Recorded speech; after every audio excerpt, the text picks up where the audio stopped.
Okay, so I want to welcome everybody to the YOM IYUN. This is the 12th year that we're hosting it here at the yeshiva. And it's the 21st yahrtzeit today. Again, Aleinu. And Shlomo keeps on inspiring all YESHIVAT across the world.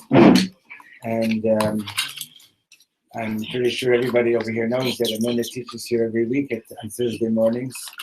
She'd love to see you all every Thursday, besides seeing you on Shabbos. And so big yashir koyach, it's a big honor to have you here. And we should all be blessed that we continue to be inspired by Rav Shlomo, and we should be blessed that his dream of seeing peace in Eretz Yisrael and in the world should be fulfilled quickly. Amen. Thank you so much. Okay. Yeah. Okay, good. So, first, every year, because it gets videoed, there's a friend of mine, Mette, who lives in Norway. So I'm going to say hello to Mette because I hope that she's listening to us right now, all the way in Norway. I didn't know how to do this, how to, do the YouTube, and she's the one who sent me the first link. So I said, oh my God. And whoever else is listening all over the world. And for Moshe Ben Fega, Yeshivat Simchat Shlomo, and for Leah Belakala Bas Chaya Sarah, and Chana Liba Bas Chaya Sarah has a new kidney. All our friends, everybody that we know, Yeshivat Simchat Shlomo, and Elias Neshama for Henny Russia. Any machlis, so okay, for everybody that we know, this learning together right now should also, like Rav Shalom said, bring peace to Israel, to the whole world. So I said, what am I going to give over? So if I'm a little incoherent, forgive me, because I was just at a 48-hour birth. We were up all Tuesday night and last night, mamish, but the baby is beautiful, healthy, was just born this morning, and Baruch Hashem. So I picked up a transcription that I hadn't read in a long time, and it was very beautiful. And it was talking about from Rabbi Nachman, teachings of the mind and the heart. So how do you know that you're connected to some Torah? How do you know that your neshama is connected to it? If when you read it, you learn it, it mamish goes into your heart and it changes you. So when I told Shalom what I was going to teach about, that all the Torahs that I'd learned from Reb Shlomo that had effect on my life, really had effect on my whole entire life. And then when you read these Torahs and you say, wow, my life is a little bit different after I learned this Torah. What does he say? The Talmud says this, that there's one point from heaven and earth where heaven and earth get together and heaven and earth kiss. Did you ever hear such a thing in your life? After you learn this, you'll never forget it. There's one point where heaven and earth kiss, and that's where your mind and your heart meet. Where your heart and your mind meet. Sometimes you think, am I doing something just because my mind tells me? Am I doing something just because my heart tells me? But you need both. You need both. You need your mind and your heart. And when your mind and your heart meet, so then you know what to do. The Slonim, all the holy rabbis, they say that each one of us comes to the world to do something very, very special, very, very important. Most of us, it takes a lifetime to figure it out. What is that? What is that thing that I came to the world to do? And one time, maybe I told this once before, one time I had 4 little kids and we lived in Modi'in, Reb Shlomo's Moshav, and I came to see this Rebbe Colette, very spiritual. She's long time already left the world, but she also was a great neshama, like a Rebbe, and taught people visualizations and healings. And I asked her, I said, what am I supposed to do in the world? She said, well, what are you doing? And I had 4 kids and the oldest was 4. And she said, well, I think maybe you should go home and take care of them and have another 10. So it was really a bracha that worked, because that's what happened when I had another 10. Baruch Hashem. So sometimes we're doing something and it's exactly what we need to do in the world, but we need someone to tell us. Yeah. We need someone to tell us. Maybe we need some. We don't know for sure ourselves. It's an Alma de Fake, a world full of doubt. We're not sure. Is this really what I'm supposed to be doing? I've been transcribing Reb Shlomo for like 35 years. And then I said, what am I supposed to do in my life? Well, I get blissed out when I transcribe Shlomo's. I guess I'm supposed to continue to do that. Because I'm in seventh heaven. I put out the Kol Chevra. It takes a half a year. The minute it goes to print, I sit down and I transcribe more. It's like I can't help myself. And no one should leave without this new Kol Chevra, the 21st one. I wasn't going to do it. I wasn't going to do another Kol Chevra, but somebody very special, Reb Nathaniel Shor, he had a dream that Mashiach was going to come if I did it. Now, who am I to prevent Mashiach? So I said, okay. Now, Mashiach is on the way. Maybe I won't have to do a 22nd one. But I'll tell you, this very, very special Torah is in the middle of it. There's stories in the beginning and stories at the end. In the middle is all these Torahs about Shalom Bayis and about weddings and soulmates. And someone would say, God forbid, but people could die from loneliness. People have to get together. So all the Torah is in the middle. So you have to get one. And if you get one, then you get old ones for free, because Reb Shalom had enough of storing my old Kol Chevras. Whoever gets a new one gets an old one for free. Okay, so just keep that in mind. Okay.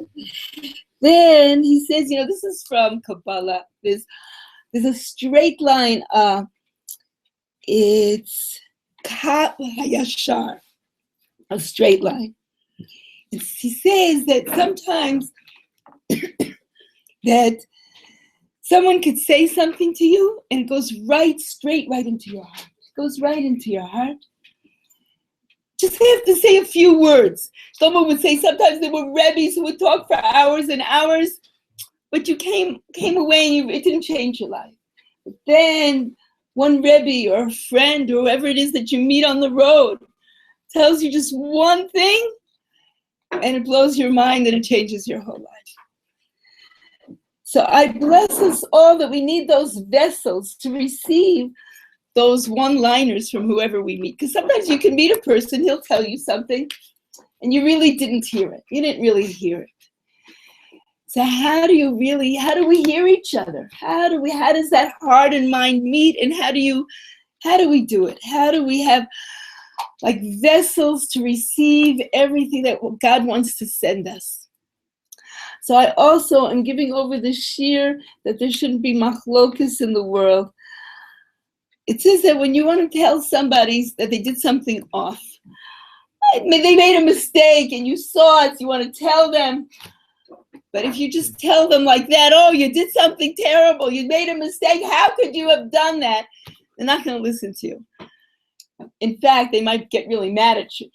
So you have to know how to give a person tochacha from so much love. Tell them 20 things that they did good, 20 things they're really fantastic.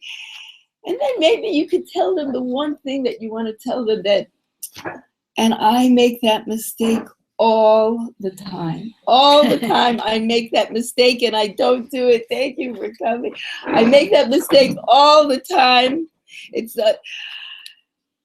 wow. So bless me. I bless you that we remember this Torah and that we do it for our friends, our parents, our children, our neighbors, to say so many good things before we even think of saying something.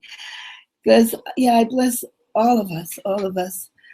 And bless me, someone's mad at me now, and I keep making the same mistakes. Shlomo would say that if you say you're sorry, and you say, please forgive me, and you give them presents, and you mamish bother them every day, you have to forgive me, and then they still don't forgive you. So he said, call them up. It's better if they don't answer, you just leave it on the machine. Yeah. And you say, I'm crazy, you have to forgive me. And then they usually do because they agree with you. It works. We're just hold that. I learned that for Rosh Chodesh Tevis Torahs. It's not Tevis yet. We still have all of Cheshvan and Kislev and then Tevis. But Shlomo said Tevis is for fixing anger. That every single day of our lives we're being tested and we have to fix our anger. I think, I fixed that already, not me. I don't have to fix it. And then someone calls me up, starts yelling at me. And what's your first reaction? You want to yell back. But if we'd only remember what Reb Shlomo would say, if somebody yells at you, don't yell back. Hold your breath, count to 10, and just say to the person, wow, I love you so much. I love you so much. What can I do for you? I'll tell you, so many times I don't remember it. And I make the same mistake over and over again. But one time, one of my kids, I remembered it was one of my kids. One of my kids did whatever they did. They were freaking out. And I remember what Shlomo said. I really did. And I waited. I was really quiet. I said, I really love you. What can I do? What can I do to fix everything, make it better? They couldn't believe it. They couldn't believe it. Because really, if they're freaking out at me, I would just freak, like any other mother would just freak out. They couldn't believe it. Can you imagine if we all remembered this Torah and we really put it into practice all the time, wherever we were? Everywhere, on the buses in Kupat Cholim and with our neighbor, just all the time, we'd have a whole different world.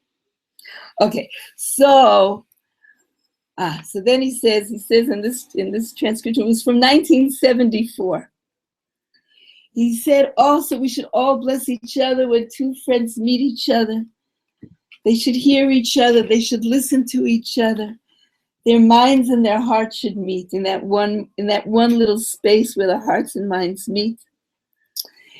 And he said the secret of praying is the secret of connection. That we're praying and we want God to answer us, but sometimes it doesn't even matter if God answers us or not. We just want God to hear us. Maybe he's not going to answer us right away, but we want to have that connection that we know he's listening to us. And this Parsha, Vayeretz, Shlomo's yahrtzeit Parsha, this Shabbos, it's an unbelievable Shabbos. So he says that's how Avram knew that God really hears prayers, because he's been praying for 99 years that he should have a son. And his wife Sarah has been praying 89 years. They've been praying and praying for a child. And then this angel comes and tells Avram that he's going to have a son.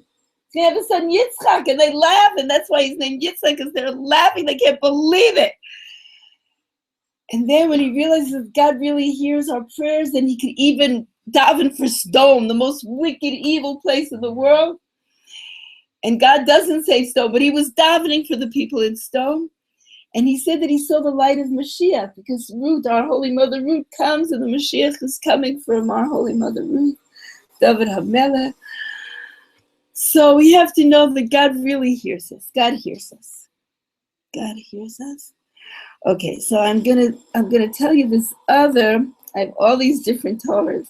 I go to pizza places just to get the cardboard. I really like the cardboard. The cardboards are really great. Okay. So I'm gonna hold on to this one for a few minutes. This Torah, it eventually is gonna be in a book. Rabbi Joe Shomald, he's putting this book together of different people, wrote unbelievable things. Maybe this Torah will go in it also. This Torah, it blew my mind, every line of it. So I'm going to give it over. It was given over in 1978 in some Hebrew school in California somewhere. Okay.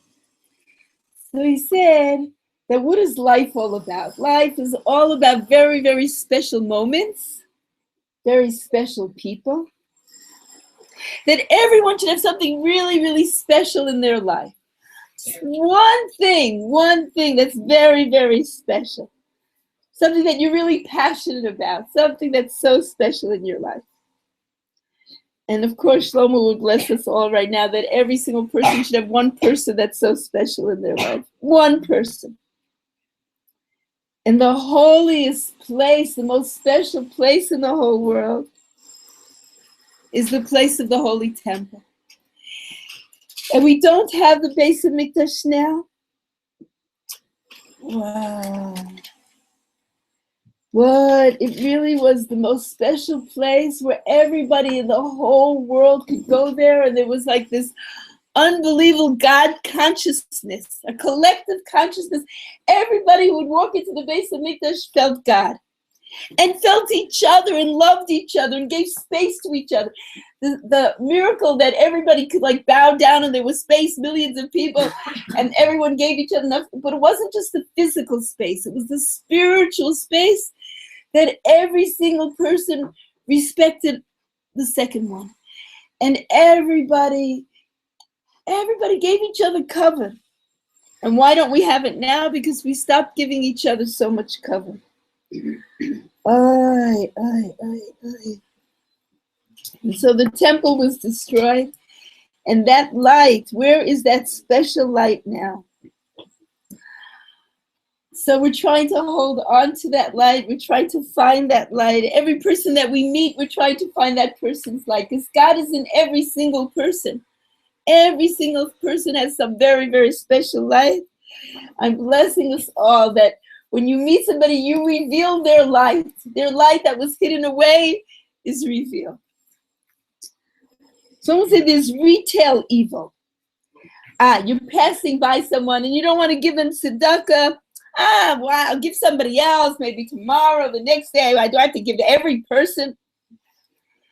And then there's another kind of evil. He says wholesale evil. He says like the snake. The snake tells all of us that nothing is special. Everything is the same. It's not so special. It's like, God forbid, that we do things then out of habit. And we have to make every single mitzvah that we do, and every single Torah that we give over, and every prayer that we say, you have to make it so special. So, so special. Okay, so listen. God is opening up one gate for us, just one gate. And we see this gate, we're a little bit scared. Should we go through or not? We smile. Some of us don't go through. We go away. We don't know what to do. But okay, say we go through that gate. We mamish go through the gate. We're on the other side. This is the Torah of the gates, the Torah of the doors, the Torah of the doors. So then, after we go through one door, there's two doors. And maybe one door is the right door, one door might be the wrong door. How do we know which one to go through? Okay, we go through. Oh my God, then there's 4 doors. And then and 3 doors take you back outside. And you have to start all over again. But that's what life is all about. Also, all the journeys that we take, sometimes we find ourselves back outside. We made the same mistakes. We're going backwards, forwards. We can't find ourselves. We have to start again. And we make a mistake like we're out in the cold. Then we've gone through so many doors. Now we have like a choice. There's 68 doors. Oh my God, so many already. And then we say, no, I don't want to go any further. Let me just stay right here. I've done it so many times. I'm not going to go any further. And even just by thinking that, by saying that, you're out. Because you have to go. Last week was Lech Lecha. You have to keep going. You have to keep going. You can't stay in the same place. Even if you make a mistake, even if you have to start all over again, you can't stay in the same place. He says that someday we won't have to go through all the doors. Because, when you're on the outside, you have to get to the inside. And so someday we'll all be on the inside. We won't have to go through. We won't have to go through all the doors. But so listen to this. This is the most mind-blowing Torah that I've ever heard Shlomo say. He says that usually people tell us to go through the wrong door. Usually people tell us to go through the wrong door. So what is he telling us? We're not supposed to listen to anybody. Not supposed to listen to. Shlomo would always say, if I need advice, I'll ask either one person who's really a chacham or 10 fools and do the opposite. I'll do the opposite. He says, usually there's so many fools around, I can ask the 10 fools and do the opposite what they say. I'll tell you, one time, I can't help myself. I probably told the story every time I teach, but there was this Mid-East airline story where Shlomo had to get from one place to another. He was going, I think, Marseille and Belgium, this place, that place. And none of the planes were connecting, and he could only get a Mid-East airline plane, which was an Arab plane. And he asked everybody which they do. They all said, Shlomo, don't do it, don't go on it. And he went on it. And he said when he got on it, the stewardess was so sweet. He said, sister, how are you? And he's talking to her. And then the stewardess called, it was before the plane took off. She calls out the pilot and the co-pilot, and they're all talking to Shlomo. They become best friends. And then there was one of the pilots was married to somebody Jewish, and and Shlomo invites them, and they're having their daughter's turning 12. He says, I'll make her a bat mitzvah, come to New York. And then he says, I'm going to this concert now, meet me there tonight.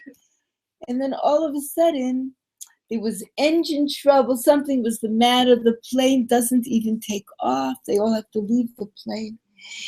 And Shlomo said he was going off the plane and waving goodbye to these people that he didn't know if he'll ever meet again, because he didn't know if he was ever going to take this Mid-East airline again. And everyone was crying. Everyone was crying. So we don't know. Sometimes you meet people, you're going to change their lives, and sometimes it doesn't happen. Who knows? Okay. Wow. So the right door, no one can tell you. No one can tell you what's the right door. Only you know. Your heart has to tell you which is your door. How can anyone else know which is your door from God? How can anybody else know? And sometimes you're walking on the street and you meet somebody and you feel very, very close to that person. And we say, wow, we never met before. How do we feel so close? Where did we ever meet? We just went through the same door the night before. We went through the same door. And that's how we're meeting each other now, because we went through the same door. There's another Torah that also maybe I told you a million times, that Shlomo says that before we came down to the world, we meet every single person that we're going to meet in this lifetime. We meet them up in heaven. But that must take a long, long time. How could you do that? It must take such a long time. But in heaven, time is different. And you meet everybody that you're going to meet in this lifetime so quick. It only takes a few seconds. Shlomo always says that, why does the baby cry? When the baby comes into the world, baby's crying because he just said goodbye to the person that he loved the most, and he's saying goodbye to them up in heaven. And he comes down crying. Now, I never saw that in the Sefer. But sometimes things that Shlomo says, and I thought, oh, he must have made it up. Where could he? And then we find them in Sfarim. We really find them. So this is about the baby crying. I haven't found it yet. If anybody ever sees that in the Sefer, let me know. You can tell me next year for the yahrtzeit, okay? Wow. So I bless us that when all the people that we meet in this lifetime, we remember them, that we met them up in heaven before, especially soulmates. And you definitely met your soulmate up in heaven. When you meet your soulmate in this lifetime, you say, wow, I met you before, I met you in heaven. Okay. Then he says there's two parts of me. There's the parts of me of all the things that I have. And then there's the part of me, the things that I don't have that I'm longing for. And then it says that when you meet different people, if you're longing for the same things, that also makes you very connected. Very, very connected, and you love each other very, very much. Because you're connected to the same things that you're longing for. And David HaMelech says, Ani tefillah, I am my prayer. What does that mean, I am my prayer? I am all the things that I'm longing for. And I'm praying for all the holy things in the world, and I'm praying that I should be holy. And I'm praying for all the things that I'm praying for. So that's who I am. Even though I don't have them yet, I am all those things that I don't have yet. And again, when it says 10 people are davening together, they're so connected. They're all connected, all praying. And it says that Yerushalayim is the headquarters for prayer, that we can all change the world with our prayers. We're very lucky. My husband and I, we live in the old city, and people come to visit us, and then they go to the kotel. And my husband always blesses them that your prayer should change the whole world. All of us, all of us.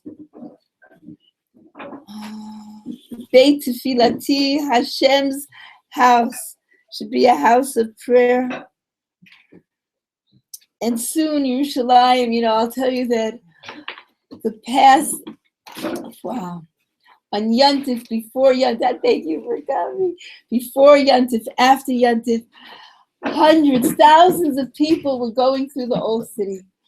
Everybody was going, morning, noon, and night, everywhere. There's even a chair right here, somebody can sit there with you. Okay.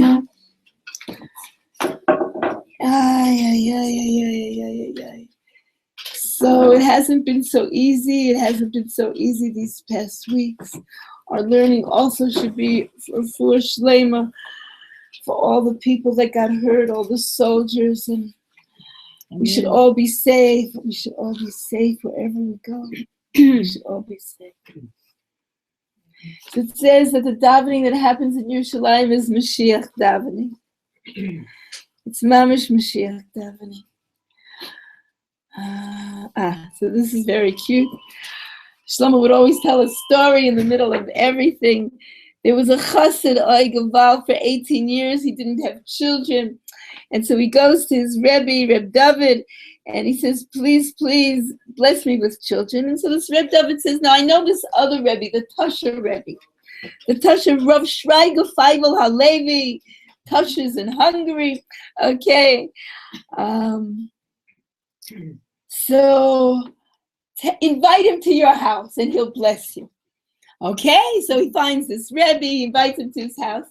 The Rebbe comes to his house and he's looking all over, he's looking everywhere. He says, what are you looking for? He says, I'm looking for the baby crib. He said, I don't have children, I need the bracha, bless me with it. He said, but I only eat in a house with his babies, with his children. But you promised to eat here. I said, okay, I'll eat here again next year and there'll be a baby. So he blessed him, He ate there the year after and there was a baby. Wow. So our prayer should be on the level that we're mamish crying out to Hashem. So when we have machlokas with anybody, please God, fix all the machlokas. Please help us. Please help us. It says when you give tzedakah, you give to people that are like missing something. They mamish are missing. They really need. And so by giving to somebody, you're connecting to what they're needing, what they're longing for. And all the brachas come down. Shlomo would always say whenever he was giving tzedakah, oh, if I had 1,000,000, I'd share it with you. And even if he doesn't give the person just a little bit, whatever it is, just by telling the person that he would give so much more if he could. Wow. Okay.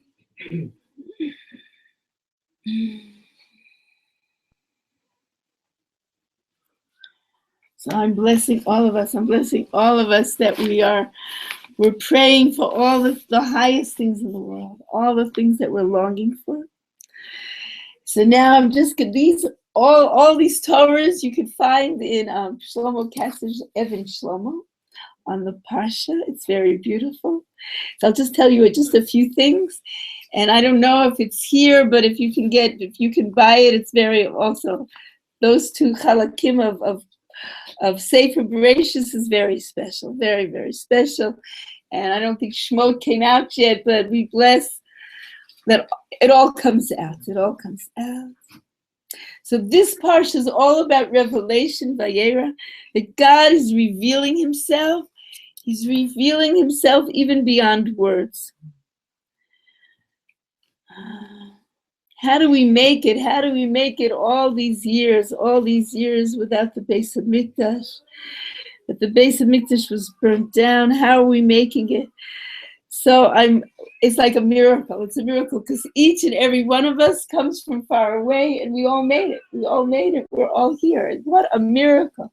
What a miracle. So I bless anybody that's here and has to go back, that they take all the air, all like the atmosphere, all the simcha that's in Yerushalayim, and they bring it back wherever they're going, they're going, and they put it in their pocket. Okay.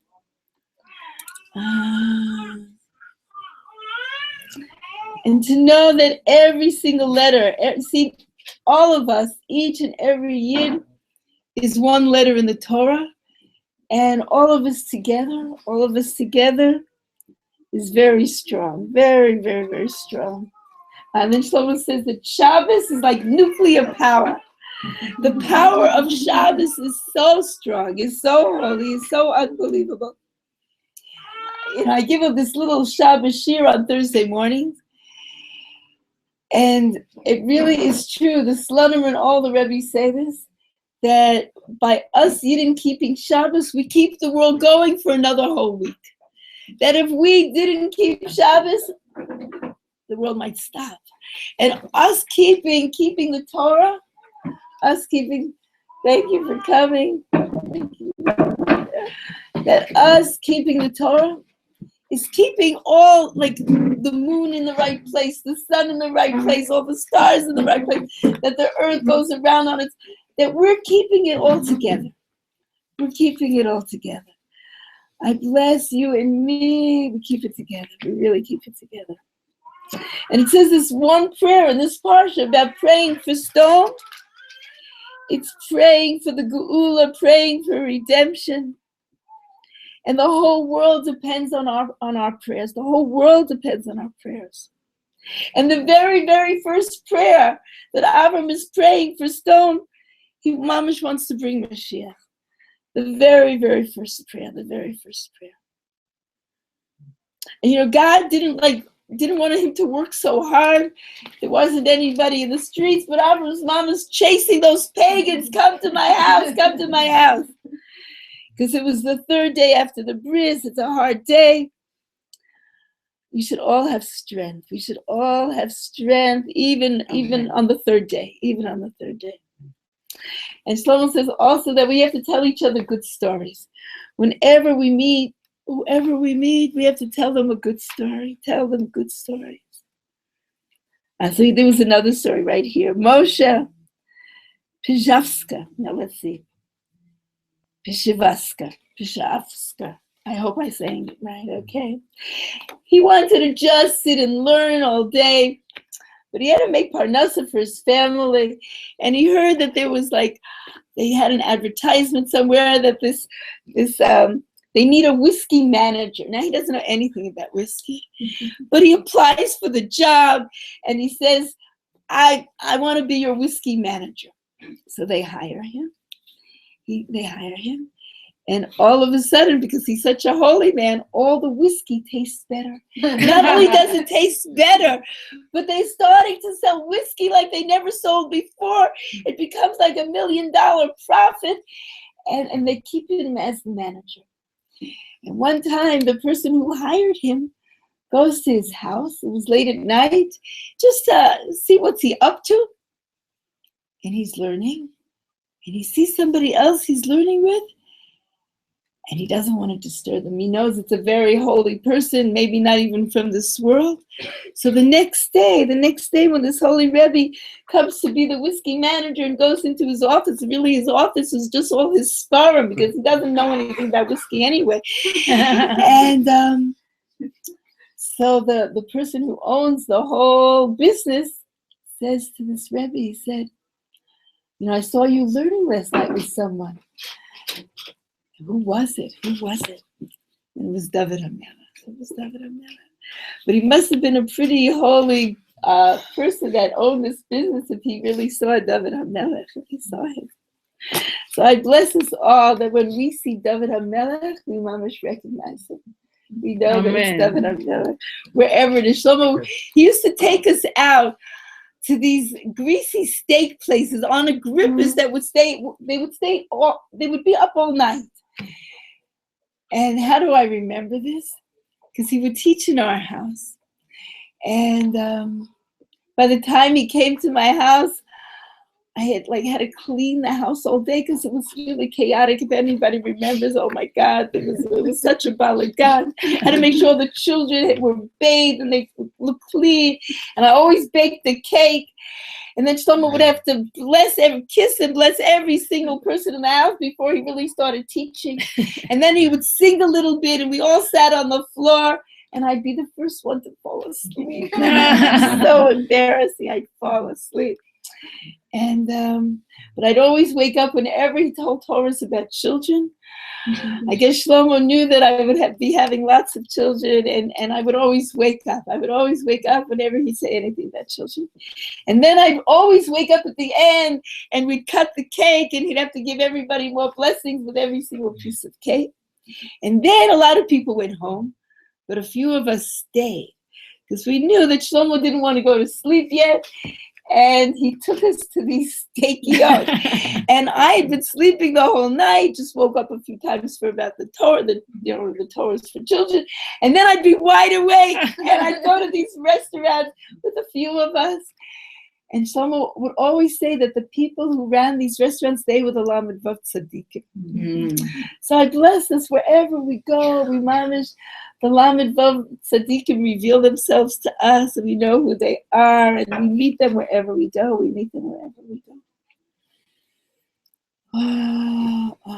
So he told another story. He said he learned by Rav Aaron Kotler. I think he got his smicha by Rav Aaron. And in 1946, there's a story about that Rav Aaron Kotler invited the chief rabbi of Tehran. And everybody thought he was a Sephardi rabbi, but actually he was a Hasidic rabbi. You read it in the book already. And so this was the story about Moshe, who owned a Kreshmer. What would happen to all the Moshelas that own Kreshmers?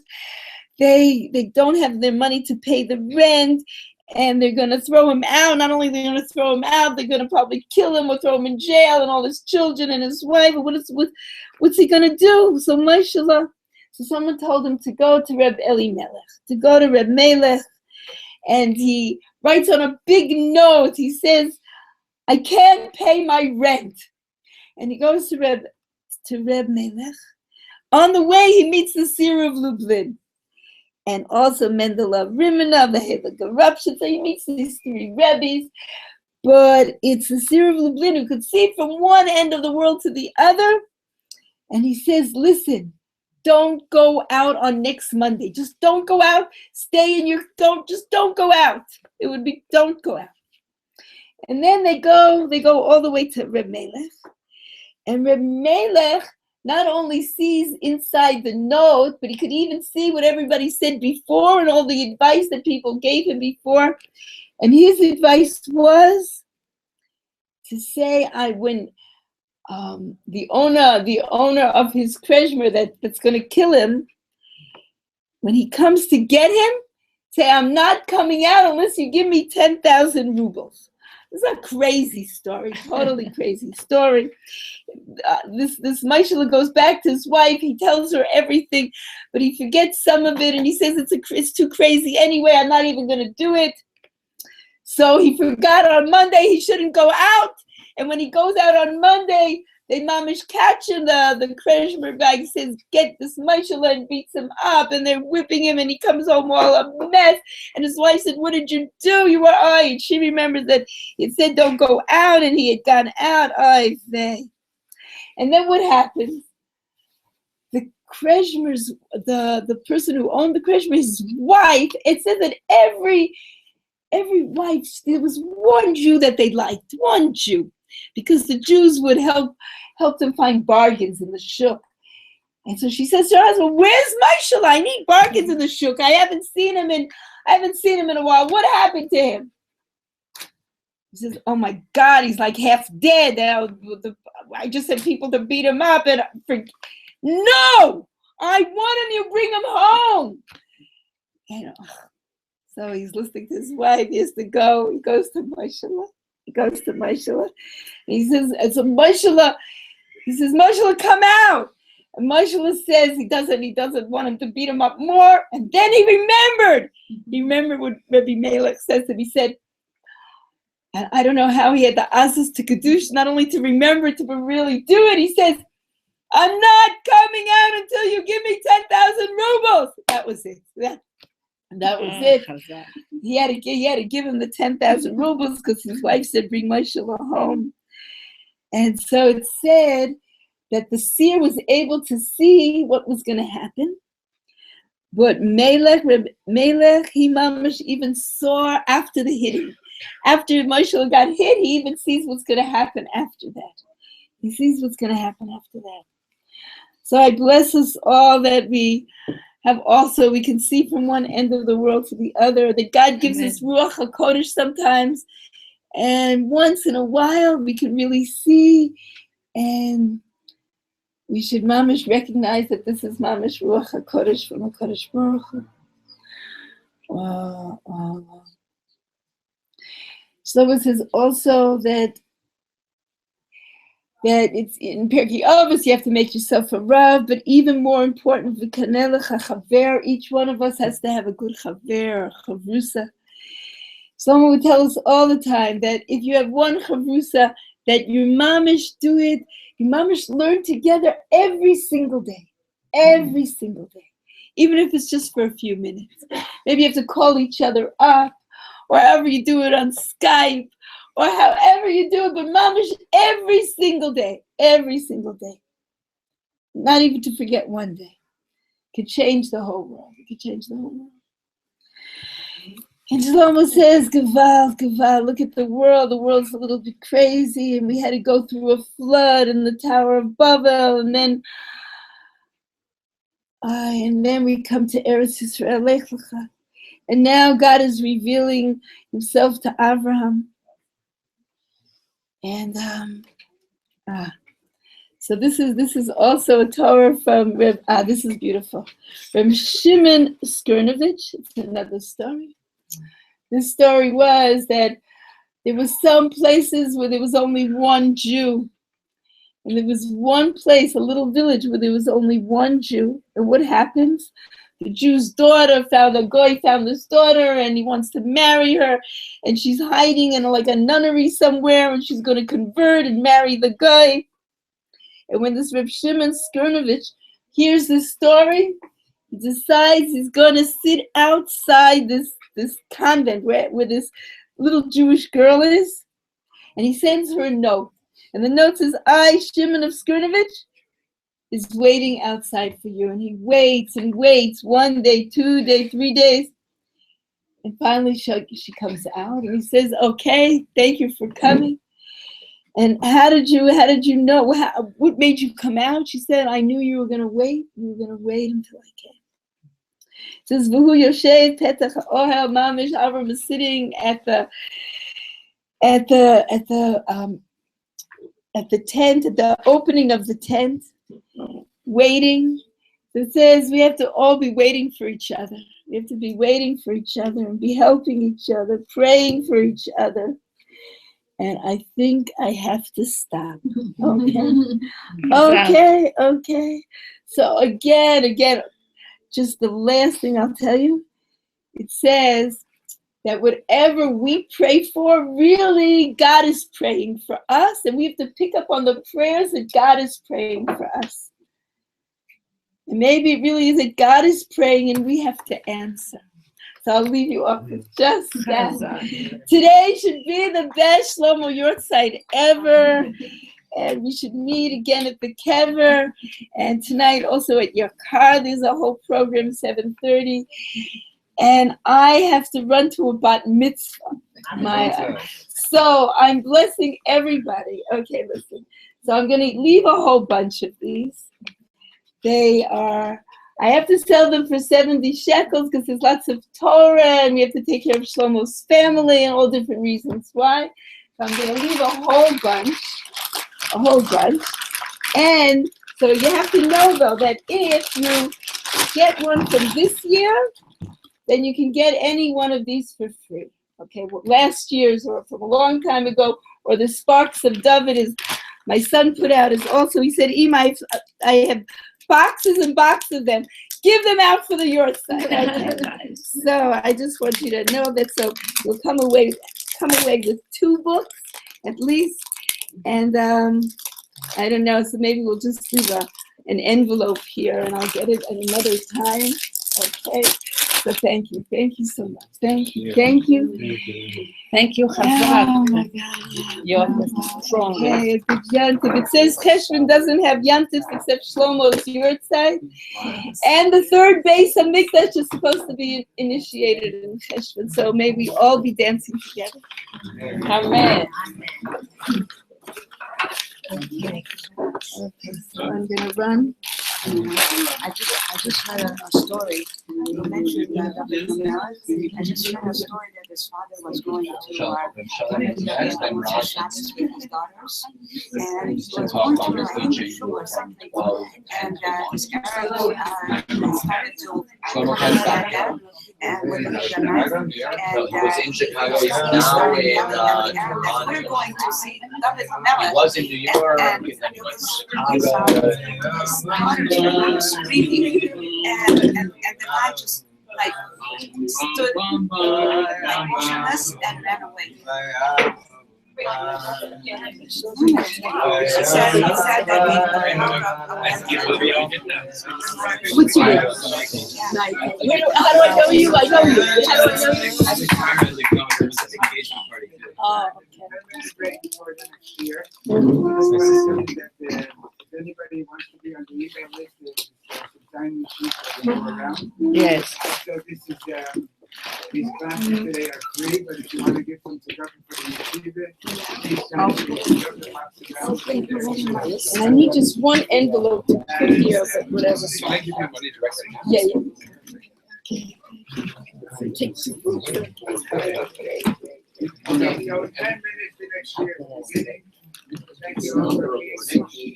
I didn't. I don't know how to stop. I don't know how to stop. Okay.